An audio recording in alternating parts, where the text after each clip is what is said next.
How's it going? Welcome to Shinobi Vlog. My name is Conor Mcgregor.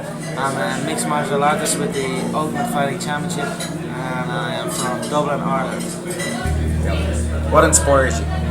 I don't know. I take inspiration from everything. You know what I mean? I don't really have one set thing that inspires me. I try and take inspiration from everything. From people just going out there and putting themselves out there, trying to chase something down, whatever it is. It could be martial arts. It could be anything. This guy chasing a college degree. You know what I mean? I'm inspired by everything. Someone chasing their dreams is what inspires me. What has martial arts done for you? Martial arts has given me a focus. You know, I don't know where I would be without martial arts in my life. You know, anytime I've drifted away from training, or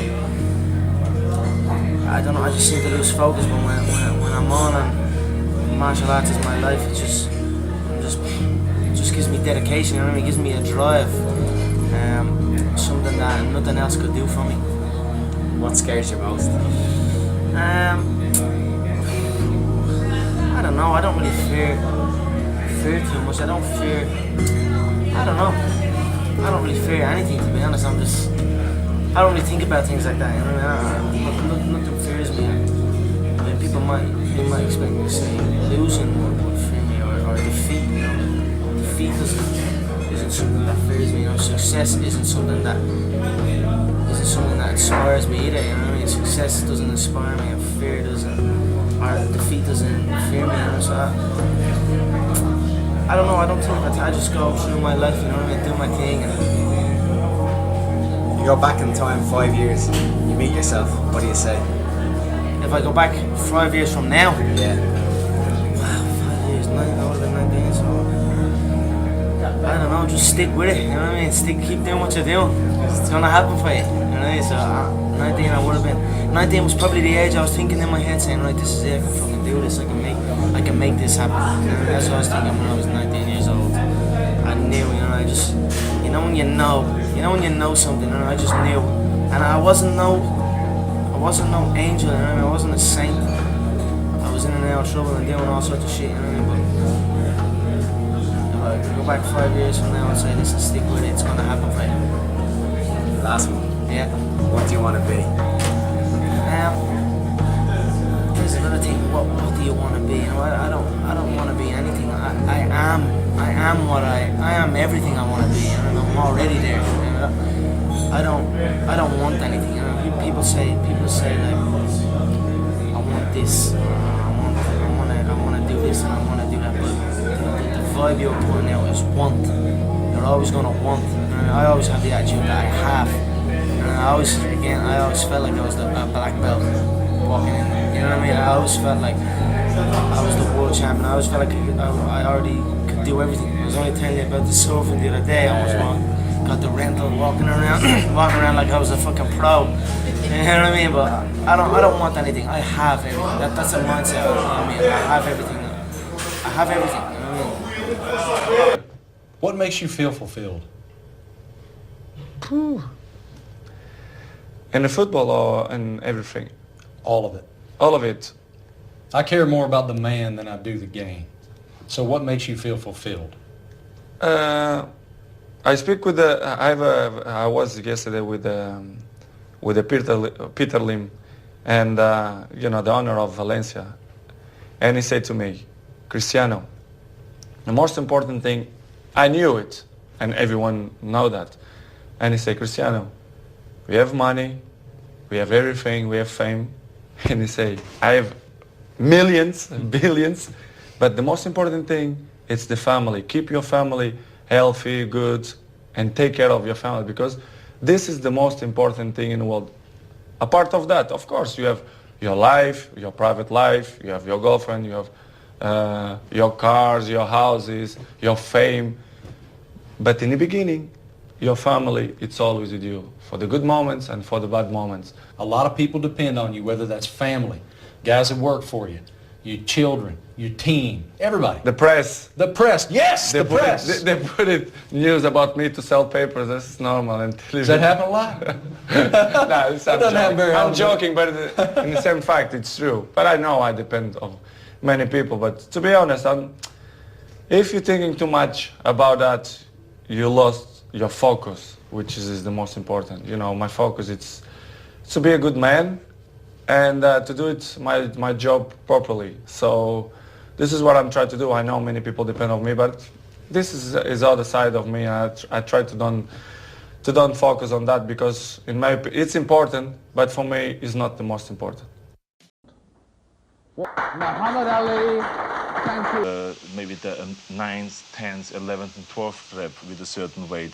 So that makes the body grow then, going through this pain barrier, experiencing pain in your muscles and aching and just then go on and go on and then go on. And this last 2 or 3 or 4 repetitions, that's what makes actually the muscle then grow. And that divides then one from a champion and one from not being a champion. If you can go through this pain barrier, you make it to be a champion. If you can't go through, forget it.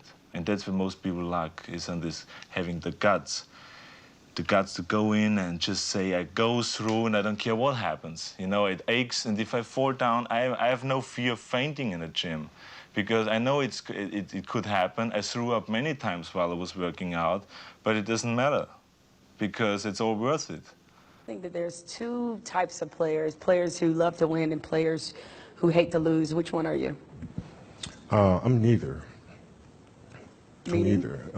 Meaning that, you know, I play to figure things out.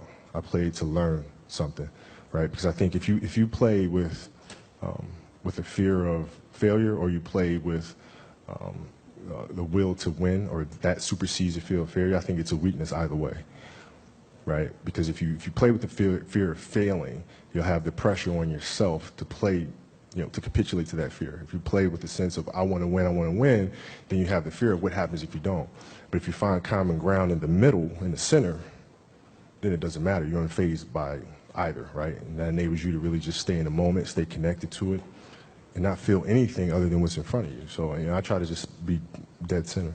So a lot of people in general are afraid of failure. How did you become one of those people who doesn't seem to be afraid of failing?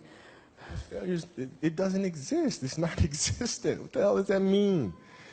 Seriously, what does failure mean? It's not. It doesn't exist. It's a figment of your imagination. What does it mean? You're pulling a Jedi mind trick on me I'm right now. I was serious. like, does it exist? No, I'm serious. Look, I'm trying to think, like, how can I explain it? So, let's use happy endings, right? And then we can relate this to failure, why it's not existent. Like, you know, everybody talks about, like, everybody wants a happy ending, right? Now let's go to the reality of it, right? Let's look at a fairy tale story. Let's look at Snow White. Mm-hmm. She gets a happy ending. She finds Prince, or whatever. She goes on. She lives happily ever after. Well, I call bullshit on that, because 2 months later, the fact is they had an argument and he's sleeping on the couch. Right? So the point is, the story continues.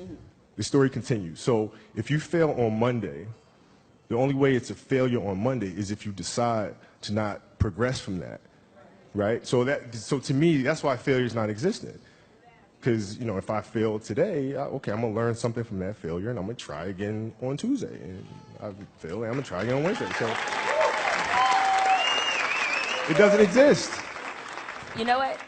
Should my ratings go in the tank? That's exactly what I'm going to say to the bosses. Hey, it doesn't exist. Yeah, but you know what? We should try it again on Thursday. If your ratings go in the tank, and you know, which they won't, but if they did, you had learned a valuable lesson. You had learned a bunch of ways of how not to make a show that sucks. So then the next one will be better than the last one, right?